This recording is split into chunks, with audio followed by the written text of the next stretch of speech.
Assalamualaikum warahmatullahi wabarakatuh. Teman-teman, kembali lagi di channel YouTube saya, Khairun Imam. Gimana nih kabar kalian? Semoga kita semua selalu diberi kesehatan, kemudahan, dan juga limpahan rezeki dari Yang Maha Kuasa, teman-teman ya. Nah, di video kali ini kita akan melihat bagaimana Kurnia dan juga Tifa mulai ketakutan dan juga kejang-kejang, teman-teman. Karena sepertinya sebentar lagi mereka ini akan dipanggil oleh Polda Metro untuk dimintai keterangan ataupun untuk diperiksa. Apakah juga akan berubah statusnya menjadi tersangka, teman-teman? Nanti akan kita simak drama-drama telenovela ini ya. Karena saya punya video beberapa hari yang lalu, Kurnia ini tiba-tiba ngaku sebagai orang yang alim. Waduh. Dan Tifa mengaku sekarang ini sedang melawan kebatilan. Ngeri sekali orang-orang ini ya, selalu bermain di ranah-ranah agama. Apakah untuk menarik simpati masyarakat? Ya karena masyarakat Indonesia ini kan mayoritas muslim, teman-teman. Tapi sayangnya ya, masyarakat Indonesia ini sudah cerdas, Tifa. Sudah cerdas, Kurnia. Jadi tidak mudah termakan propaganda ataupun racun-racun yang kalian sebarkan selama ini. Buktinya apa? 70% lebih masyarakat Indonesia itu percaya bahwa ijazah Pak Jokowi asli dan tidak peduli dengan kasus ataupun framing-framing jahat kalian. Nah, selain itu, kita akan melihat bagaimana pengakuan salah satu tokoh masyarakat yang dari Alor itu mengatakan bahwa hanya Pak Jokowi lah satu-satunya presiden yang pernah mengunjungi Alor, Nusa Tenggara Timur. Dan masih banyak pengakuan-pengakuan lainnya terkait dengan kepemimpinan Pak Jokowi. Dan terakhir, kita akan melihat bagaimana penjelasan dari kuasa hukum Pak Jokowi mengenai kasus yang saat ini bergulir di Polda Metro dan sampai di mana tahapannya. Dan juga ada komentar ataupun tanggapan dari praktisi hukum Bang Deoliva terkait dengan somasi yang dilayangkan oleh Rolls-Royce CS kepada Pak Jokowi. Oke, sebelum kita mulai videonya, jangan lupa like, subscribe, dan share. Dan tanpa perlu berlama-lama lagi, mari kita mulai videonya berikut ini. Baik, karena intinya sebenarnya kita ini kan sedang melawan kebatilan. Kita sedang memperjuangkan kebenaran. Kalau dari betina ngobrol kebenaran mulu. Jadi salah satu kalimat yang udah saya siapkan pada pemeriksaan nanti. Jadi salah satu kalimat yang udah saya siapkan pada pemeriksaan nanti. Salam akal nggak waras. Jadi salah satu kalimat yang udah saya siapkan pada pemeriksaan nanti. Aku siap. Jadi salah satu kalimat yang udah saya siapkan pada pemeriksaan nanti.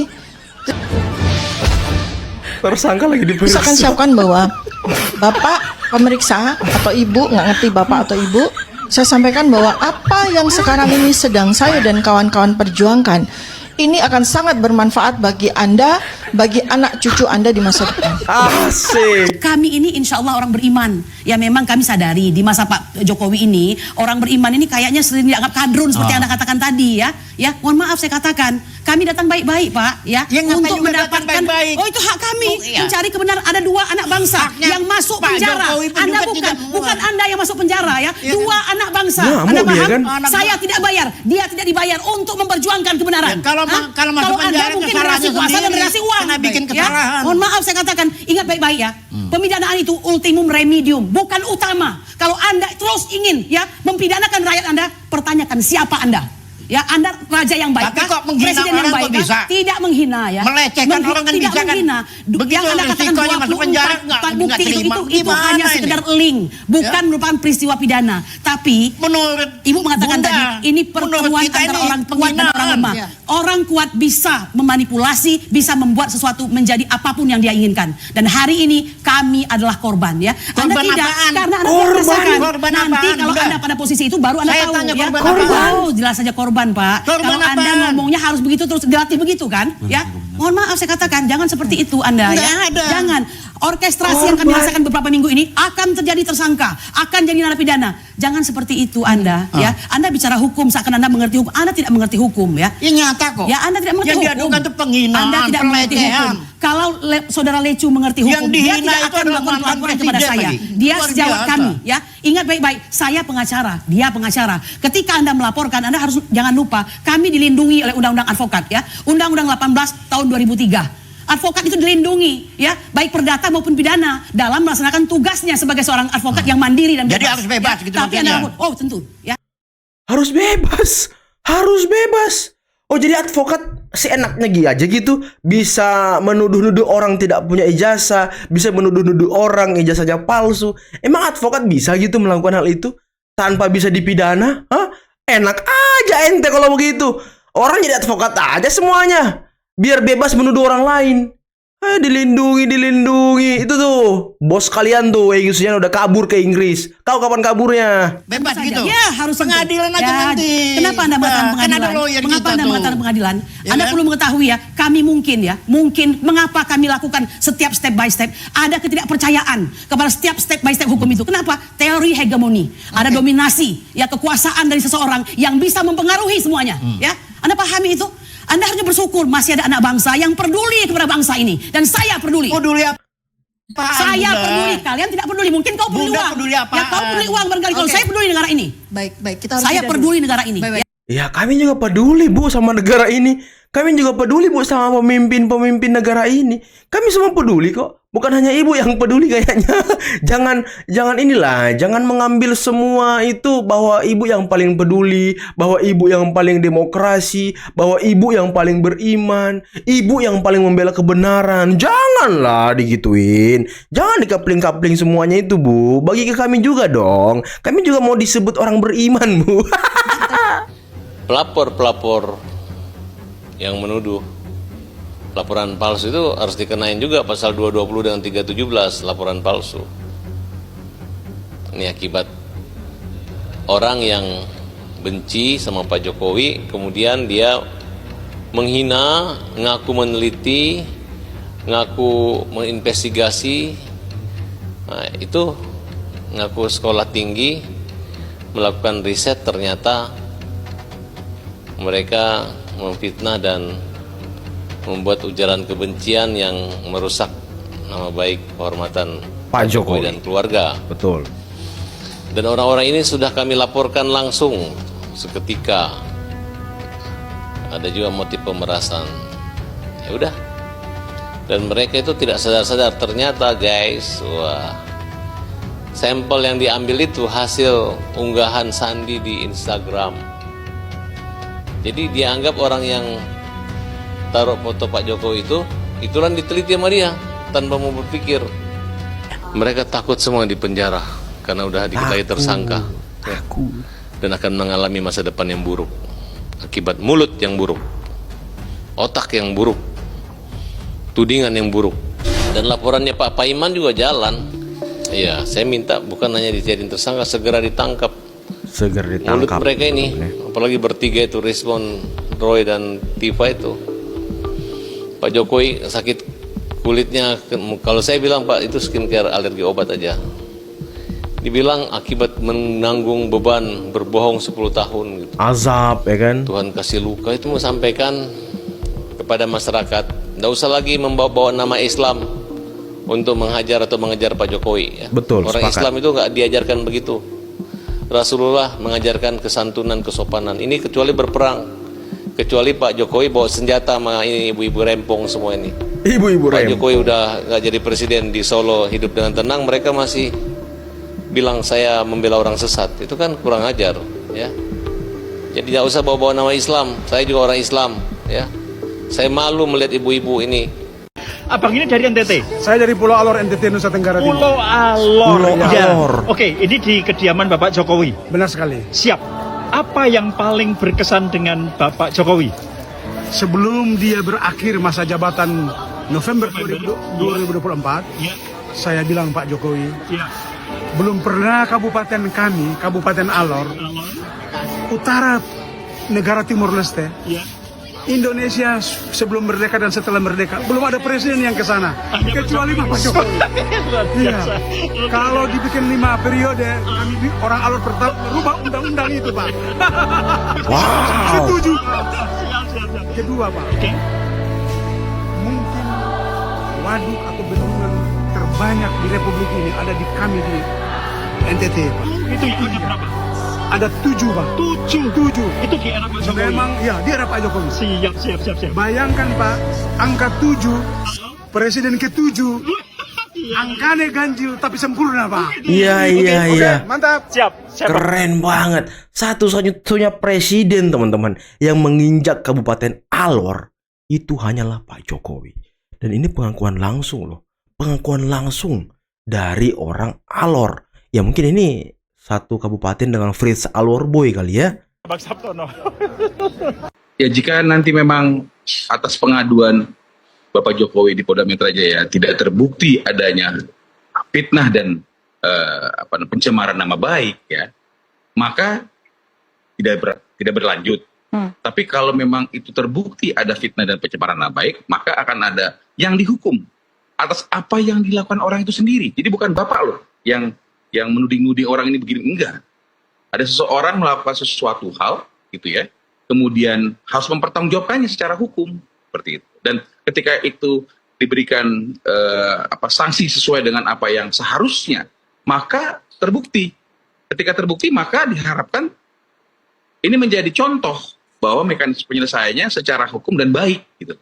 Tidak menggunakan cara-cara lain atau menuding-nuding lagi atau kemudian ada lagi yang lain dan sebagainya. Yang mana sudah kita lihat sebenarnya tidak ada alasan sebenarnya orang-orang ini menuding-nuding sebenarnya. Betul. Tetapi kita tidak mau masuk di dalam domain penyidik. Biarlah penyidik yang akan membuat ini terang benderang, lebih terang dari sinar matahari mungkin ya. Lebih terang dari supaya sinar proses matahari. ini menjadi jelas. Dan tentunya tadi saya terima kasih sama Mas Roy, dia juga akan mencermati, Mas Roy juga akan mencermati proses ini lebih lanjut seperti apa. Dan mari sama-sama kita berikan informasi yang pas, tepat. Baik. Siapapun nanti yang dimintai keterangan sebagai saksi, ya silakan memberikan kesaksiannya, termasuk UGM. Karena UGM tentu kepada yang mengeluarkan ijazah, yang menyatakan Bapak adalah sah sebagai alumni Fakultas Kehutanan UGM, itu akan menyampaikan juga. Dan ketika memang itu nanti di dalam mekanisme pengadilan diperlukan menunjukkan dan sebagainya seperti yang diminta dan sebagainya, dan nanti hakim meminta untuk ditunjukkan dan sebagainya, kita akan sampaikan. Baik. Dan besok Bapak akan dimintai keterangan jam 10 pagi, dan Bapak juga membawa ijazah asli Bapak besok ke Polres Solo. Oke. Dan ini semua sudah sesuai dengan mekanisme hukum yang berlaku. Sudah Dan sesuai, jika ya. memang ada orang lain yang berhalangan dan sebagainya, silahkan sampaikan. Itu merupakan kewenangan penyidik dan tidak ada yang dilanggar. Saya rasa demikian. Jadi Oke. proses hukumnya berjalan dengan baik, transparan, akuntabel, dan profesional. Nah, selama ini kan gerombolan Roy Suryo CS ini selalu mengatakan dan teriak-teriak, mana bukti penyitaannya? Mana jasanya yang disita? Ya gimana ya kan? Bukti penyitaan itu kan ada di Polda. Jadi ya minta sama Polda, jangan ngamuk-ngamuk ke Pak Jokowi, jangan menuduh Pak Jokowi bermain sandiwara lagi. Minta sama Polda sana, jangan teriak-teriak di TV doang. Jangan teriak-teriak di podcast sama konferensi pers. Datangi Polda sana, minta mana bukti penyitaannya, baru clear. Mintanya sama TV, minta sama podcast Kita memang ya. harus tunggu pengadilan. Tapi itu menarik tadi pernyataannya Mas Wan. Kalau pengadilan sudah memutuskan, kan belum tentu inkrah juga. Masih ada peninjauan kembali dan lain-lain. Makanya pertanyaan publik gue nih, Roy mau ngapain sih sebetulnya? Dia mau membuktikan apa? Kok baterainya penuh terus, energinya nggak Akhirnya habis? kan juga kepikirannya orang, emang ini orang mau menjatuhkan Pak Jokowi. Bahkan ada juga teori konspirasi yang lain kan. Ini memang Roy sama Pak Jokowi sudah kerja sama ini. Sudah kerja mempertahankan isu supaya lama nih. Ya sama-sama happy kan. Win-win ya. Roy dapat panggung juga. Iya. Jokowi dapat panggung, tapi kan itu kan isu-isu yang akhirnya beredar aja di publik dan di media sosial. Tapi menurut saya, apakah isu ini akan terus-menerus bertahan lama? Ini tentang luka lama katanya. Tadi trust tadi itu. Jadi ya memang ditahan-tahan terus. Kalau menurut saya, selama ini kemudian diizinkan untuk dibuka, ini nggak selesai. Jadi ada somasi dari Roy Suryo. Sebenarnya apa sih yang Roy Suryo somasikan itu kita belum tahu juga. Tentang apa dia somasi itu? Tentang statement Pak Jokowi yang mengatakan bahwasannya ada orang besar di balik ini semua. Nah, terus dia somasinya apa? Roy Suryo orang besar bukan dia itu badannya? Kan kecil badannya. Mereka merasa difitnah, Bang. Mereka merasa difitnah dan ingin meminta Pak Jokowi untuk minta maaf secara terbuka. Dan menarik ucapannya. Semua ini kan akibat ulahnya mereka sendiri. Roy Suryo CS sendiri yang memulai, ketika disangka-sangka mereka ribut sendiri. Jadi ya salah-salah mereka sendirilah. Gitu si Roy Suryo ini kan. Sekarang Roy Suryo ini musuhnya banyak. Musuhnya ada Farhad Abbas, ada Sylvester, ada Firdaus Oyobo, kan banyak dia musuhnya kan. Kita aja nggak jadi musuhnya dia tuh sampai sekarang tuh. Ngapain kita musuh sama dia? Jadi yang jelas somasinya tuh nggak punya dasar. Somasi itu adalah suatu cerita di mana teguran hukum yang kemudian punya dasar apakah ada kriminalnya atau apa. Jokowi kan nggak menghina satu orang satupun. Ya cuma bilang ada orang besar di belakang ini, kan itu aja.